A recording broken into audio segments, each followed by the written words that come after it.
Alright, let's continue clearing the air.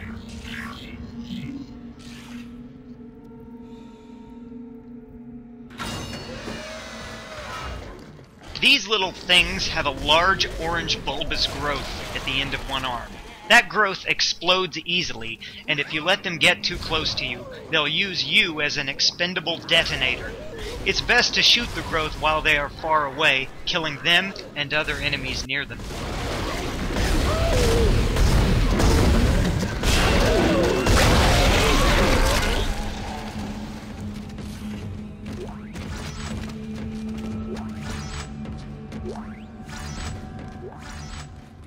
In here we have the refrigeration room. The air on the Ishimura passes through several phases of filtration and decontamination here in atmosphere processing. Apparently part of the process involves the freezing of the air. This might be to destroy contaminants which cannot survive freezing temperatures, or as we will see, it may be to cool the air after it passes through another filtration process.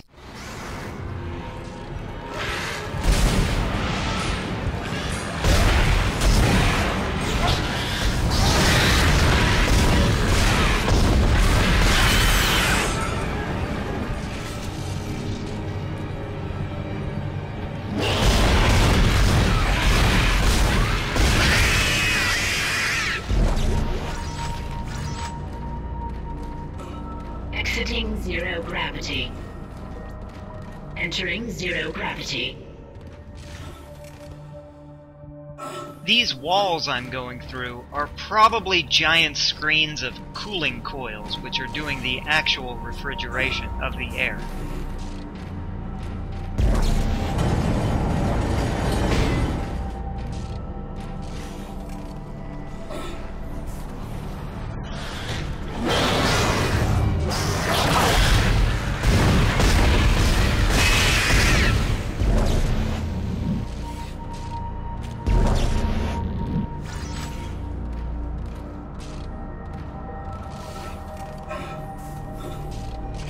Exiting zero gravity. This would be the air filtration room.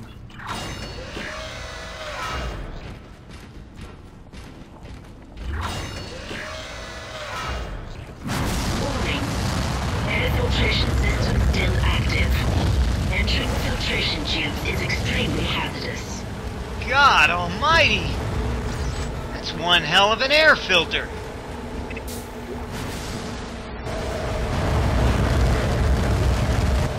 Hello? Hello, security? Thank God. This is Dr. Cross in hydroponics. I'm trying to locate second engineer Jacob Temple. I can't get through to engineering. Of course I know there's a ship-wide medical alert. That's why I'm trying to locate him. No, we're safe for now, but the tram is down and we can't reach the escape pods. Hello? Hello? Oh no! I'm worried about Elizabeth! I want Temple and Cross to escape together so badly! By now those two have become as important to me as Nicole and Isaac. And I don't even know what they look like!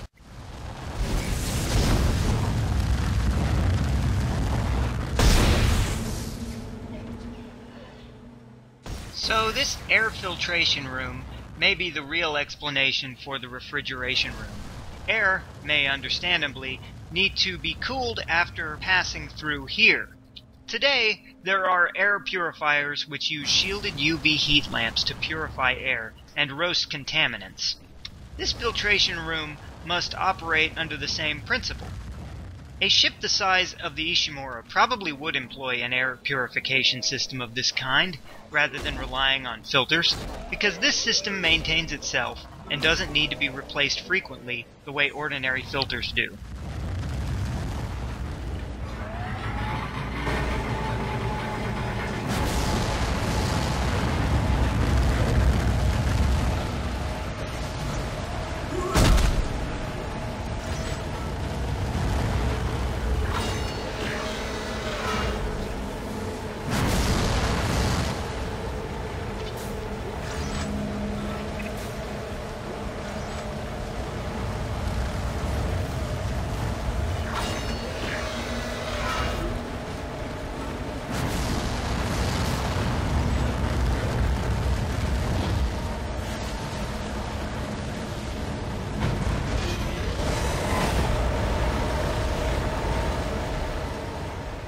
Though there's no way to confirm whether the air on the Ishimura goes through the hydroponics garden or the air filtration system first before being redistributed to the rest of the ship, I'm sure there are valid reasons for both possibilities.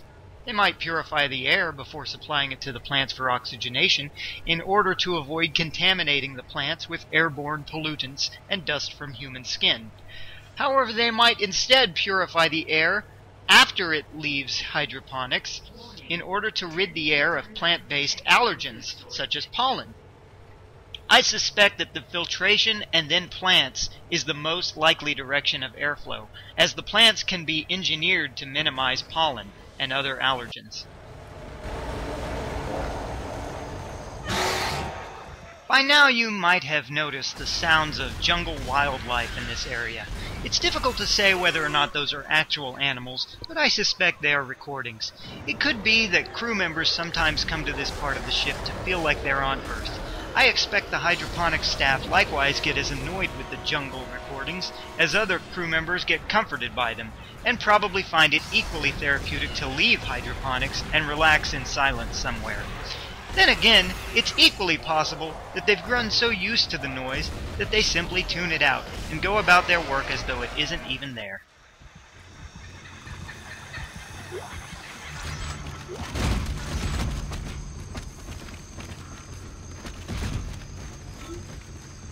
I just remembered something I forgot to get the last time I was in this room. Replacing nutrient vat.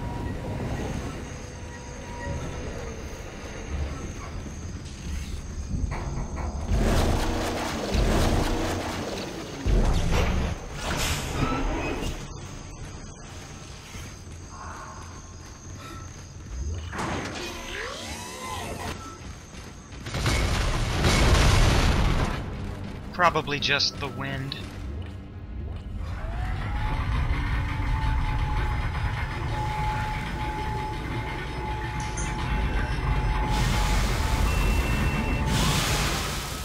The orange liquid in these glass drums could be one of two things.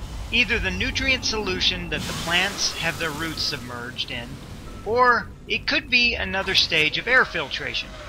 One method of removing contaminants from the air is to pump it through a drum of water. Certain contaminants cling to the liquid as the air rises in the form of small bubbles, and then the air escapes through a vent at the top. This would explain the periodic bursts of humid gas which periodically spray from the pipes next to the tanks. They are releasing the filtered air.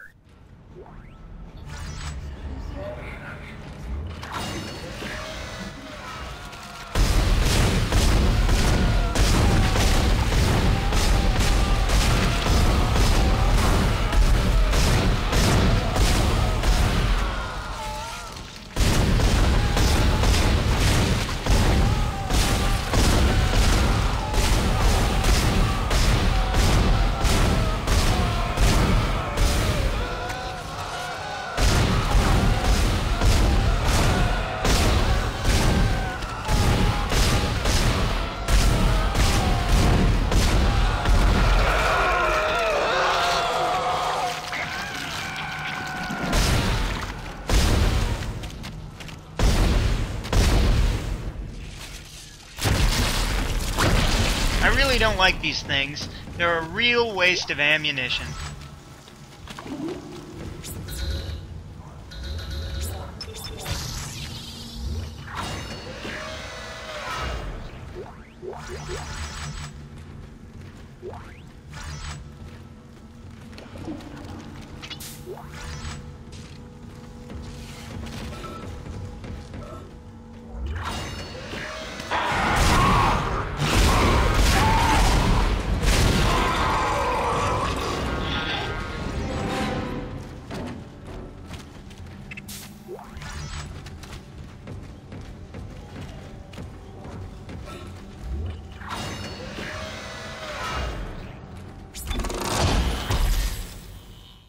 Sweet! Now I've completely upgraded the ammunition capacity and damage power of my plasma cutter. Not bad for halfway through the game. It would be much more difficult to do that if I were upgrading multiple weapons simultaneously. There are still more ways to upgrade the plasma cutter. I can still upgrade rate of fire and reload speed. However, for now, I'll be focusing on increasing my hit points.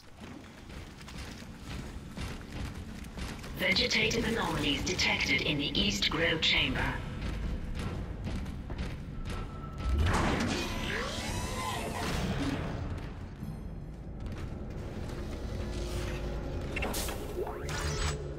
Not so green in here, I see. Hazardous anomaly detected. Quarantine activated. Alright. What's a hazardous anomaly this time?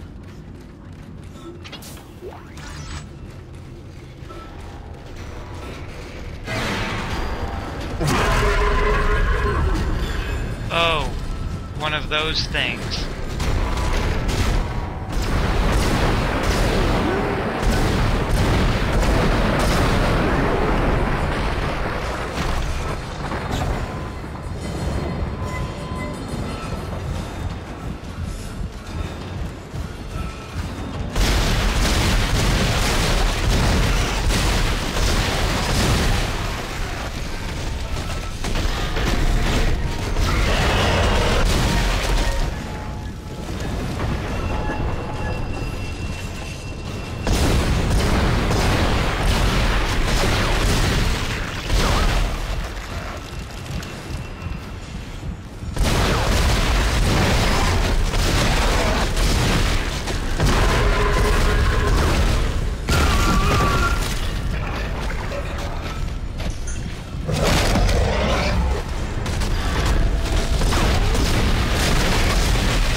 Though it's a shame that half the hydroponics lab has been completely killed, luckily, more than half the crew has been completely killed, so we few remaining humans should not have to worry much about overwhelming atmosphere processing with too much carbon dioxide.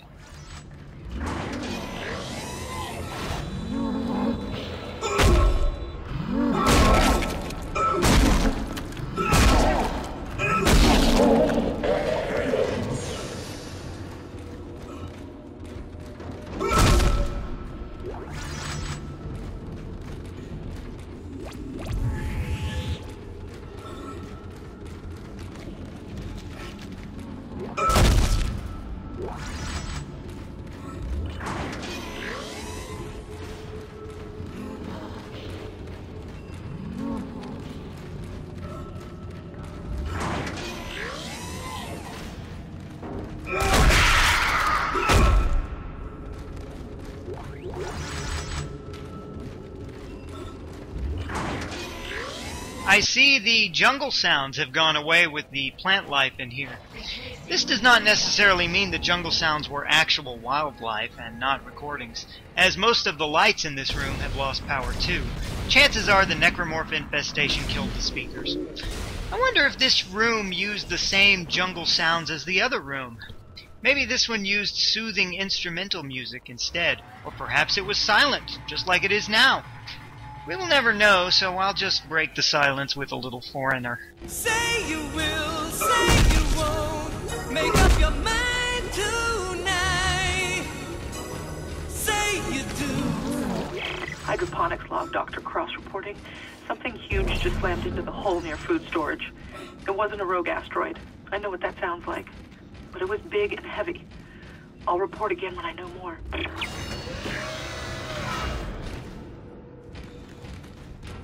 Well, that wraps up this video. We'll finish off those gas gussers next time.